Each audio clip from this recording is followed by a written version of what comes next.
back to Overdrive with Hayes, Noodles, and the O-Dog. Happy Festivus. It's Festivus. When George was growing up, his father... Nothing. It's nothing. It's a stupid holiday my father invented. It doesn't exist. George, Festivus is your heritage. It's part of who you are. Welcome, newcomers. The tradition of Festivus begins with the airing of grievances. I got a lot of problems with you people. Now, you're going to hear about it. Okay.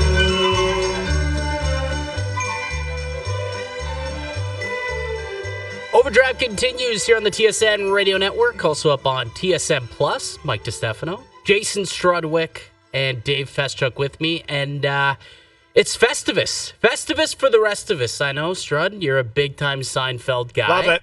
Absolutely love it. And I was actually I got aged a little bit. And look, I'm a little younger than you two, not to age you guys. But now I'm starting to feel aged a bit because Doogie Howser, who's 22 years old, the other day I said, hey, Monday, we got to air our grievances. It's Festivus. And he had no idea what I was talking about. Wow. No idea. Come on. No clue. I'm like, do you understand that reference? He's like, no, I don't. Seinfeld. Come on. These newbies don't even watch Seinfeld. You can YouTube it. You can YouTube it, Doogie. Yeah, it's awesome. Anyways, apparently Doogie, despite not even knowing what the airing of grievances means or is, has a grievance to air with me before we get into things. Here we go. Here comes Doogie. Commissioner Doogie. Doogie McMahon. Wiles, brother, I have to pick a bone with you here. All In the right. last segment, you kind of threw someone under the bus. His name is Jonas Siegel. Mm-hmm. Oh, Jonas. But you were the one who decided to give Jonas the claim to make the pick. Oh. So I can't stand for that. I have to air my grievance. There you go. You know, I gave him the opportunity to make the correct decision. He happened to not do so. However, Passing the buck. That's what that is. That's what that is. That's what that is. So you thought you were walking him down the path. Well, I gave him the tremendous information. I laid out the spiel, and I let him know, hey, here's the reason why Baltimore's going to win. Now just back me up. And he did not. He came out and was like, no, I think the Steelers are going to win. That was it. That's all he said. And that was enough for Hayes to choose Jonas Doogie, over me. I think Al's brothers made a case here. He was well within his rights to throw Jonas under the bus. It's a fair case, but it just sounded like it was Jonas's fault. Well, it was. Well, it was. It was his fault. Really? You If decided Jonas you takes could've made that Baltimore, pick. we take Baltimore. It was Jonas's fault. You could have made that pick, Yeah, brother. yeah, we were split. Hazy B and I were split, we'll be honest. So we needed to hear from a third, and I lost on the vote, but that's okay. It's all right. We still move on.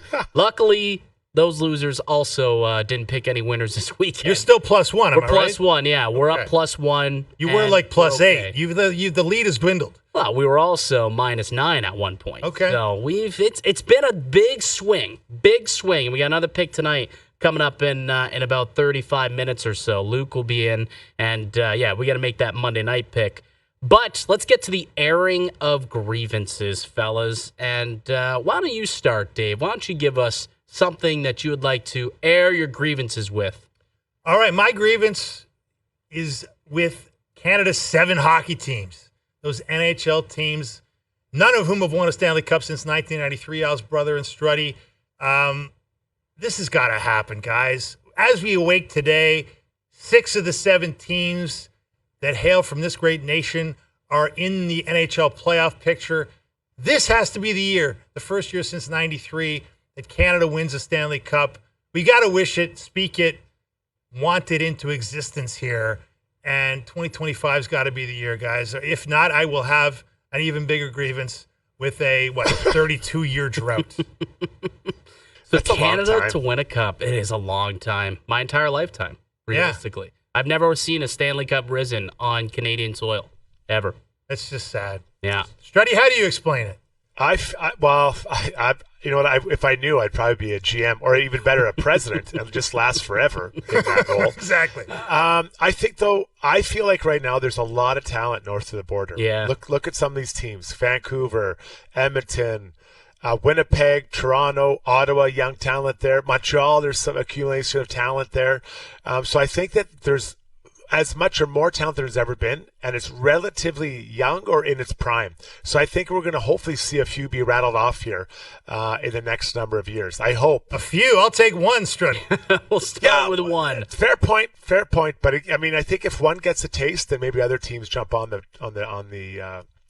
bandwagon and get it going. If you had to pick one team who you think is the closest to ending the drought, who would it be? I'm looking at Struddy's way. I mean, clearly McDavid and his fellas came close. Yeah. It was nearly an epic, historic comeback. And, man. Winnipeg's number one in the league right now. They just finished up. Yeah. It's gone final. Winnipeg 5-2 over Toronto.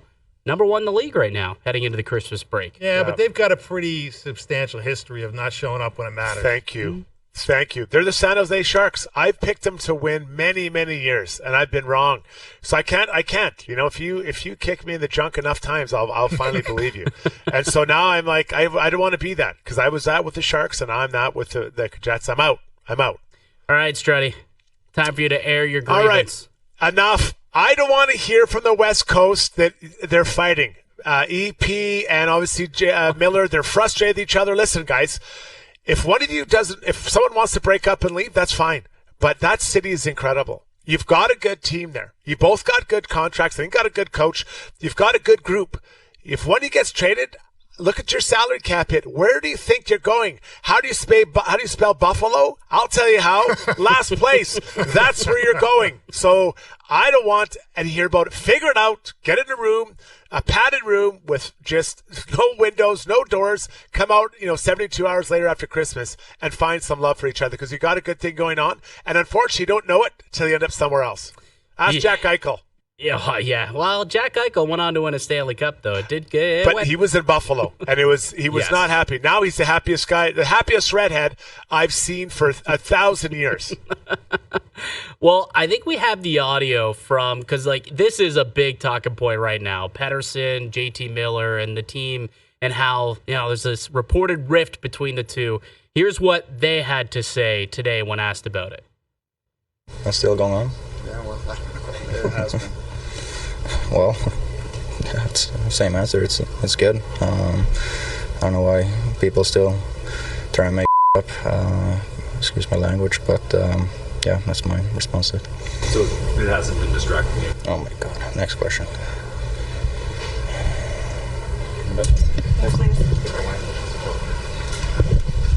Who wants that? Bothered by the reporting about you and Petey? I'm not. Listen, you guys, in a sense, the outer world have created this thing. This isn't a thing. So, am I bothered? No, but you guys are just wasting your time. How tired are you about hearing of it? I don't care. You guys want to talk about it? You want to ask me all you want. I can bring up Petey and we can do the interview together if that would make you guys happy. What about shutting out the noise, JT? This team has always been so good about it, no matter what year it is, about anything regarding the team. Listen, I have a lot of stuff to worry about right now for myself. I'm not worried about any noise. The noise is between my ears, and I'm trying to figure out how to play a good 200-foot game for the team. But you know what you mean to this group, and Petey obviously knows what he means to this group, and right now not a whole lot happening for either one of you guys. Can this team get where it needs to go without production from you two? Where do we want to go? I would assume to the playoffs, first of all. Right. Beyond that. Okay. So it'd be great if we could have 100 points for sure. That would be ideal, right? So we're just trying to play the right way. Points will come when they come. These guys just want to stuff every reporter in a locker for that line of questioning. Well, Al's brother, let's give credit where it's due. I mean, you asked the question to former Canucks coach Bruce Boudreau about this very topic, and Boudreau acknowledged that there was some kind of a rift. In his, knowledge, to his knowledge, there was a rift between these two guys before he got there as Vancouver coach, and he's not sure where it stands now. He hopes they brushed it under the rug, but he was the first one to speak about the fact that there was a history there between these two guys, and the exact current state of it, we don't know, but it doesn't exactly look like it's nothing. No. Leafs facing center crisis amid injuries, eyeing trade market for solutions. As the Toronto Maple Leafs battle through a growing injury list and a suspension, their lack of depth at the center position has become a glaring issue. According to Sportsnet's Elliot Friedman in his latest 32 Thoughts article, the Leafs are among the teams exploring trade options to bolster their lineup. This effort is coming amid increasing competition from teams like the Chicago Blackhawks and Nashville Predators, who have also set their sights on improving their center depth. Friedman didn't mince words about the Leafs' predicament. The teams currently focusing on centers, including Chicago and Nashville, must consider when others will enter the market. Toronto will undoubtedly be one of those teams, he wrote. While the Blackhawks and Predators may have an edge in terms of cap space and assets, the Leafs remain a team to watch as the season progresses. The Leafs situation is urgent, with up to 7 forwards currently unavailable due to injury or suspension. Ryan Reeves is serving a 5-game suspension, while key players like Austin Matthews, upper body, Matthew Knies, upper body, Kaye Jarnkrok, groin/sports hernia, David Kampf, lower body, Max Domi, lower body, and Max Pacioretty, lower body, are all sidelined. The team has even considered temporarily shifting Mitch Marner to the center position, highlighting the severity of their depth issues. This isn't just a short-term concern for the Leafs. Depth at center has been a persistent challenge for the team, and while stopgap solutions like Marner could help in the interim, the front office appears keen to explore longer-term fixes. For fans of the blue and white, this has been a recurring theme. The Leafs' center depth often becomes a problem at the worst possible times. James Myrtle of The Athletic recently added more fuel to the speculation, naming several potential trade targets who could help the Leafs address their issues. Among them is Ryan O'Reilly, a familiar name for Toronto fans. O'Reilly, who signed a 4-year, $18 million deal with Nashville in 2023, might be a trade candidate if the Predators' underwhelming start to the season, 6-11-3, 31st in the league, prompts a rebuild. However, his steep price tag and history with the Leafs, including rejecting a free agency offer less than 2 years ago, make this a complex and potentially unlikely move. Other names mentioned by Myrtle include former Leaf Nazem Kadri, currently with Calgary, as well as players like Michael Granlund, Nick Jugstad, Brock Nelson, Yanni Gourde, Trent Frederick, Radek Faksa, and Sean Kuraly. While some of these options seem more plausible than others, it's clear that general manager Brad Treliving will need to get creative to find the right piece without mortgaging the team's future. Cap space remains one of the biggest obstacles for the Leafs. Unlike teams like Chicago and Nashville, which have more flexibility and assets, Toronto is walking a financial tightrope. As Friedman noted, competition will intensify as cap-constrained teams strive to create room. For the Leafs, that could mean waiting for the market to develop further, a risky move given their current needs. The situation also highlights the Leafs' ongoing struggle to build a roster that can withstand the grueling nature of an NHL season. Injuries are an inevitability in hockey, but Toronto's current predicament underscores the importance of depth, a quality the team has struggled to consistently maintain. Looking back on recent years, the Leafs have often leaned heavily on their star players, particularly Matthews, Marner, and William Nylander.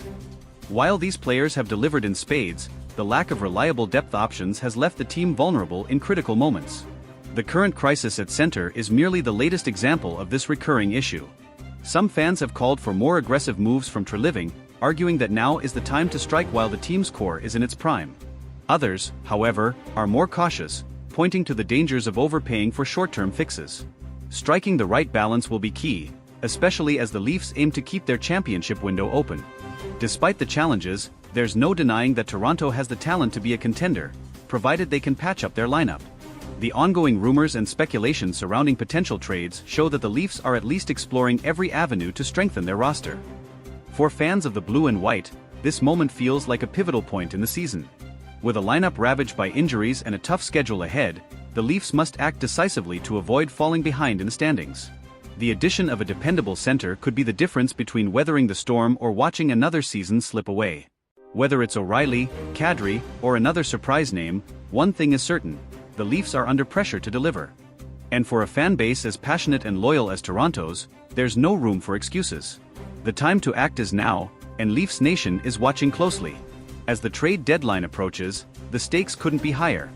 Will Treliving pull off a move that solidifies the Leafs' status as a contender, or will the search for center depth become yet another chapter in the team's long history of what-ifs? Only time will tell, but one thing's for sure, it's never boring in Leafs land.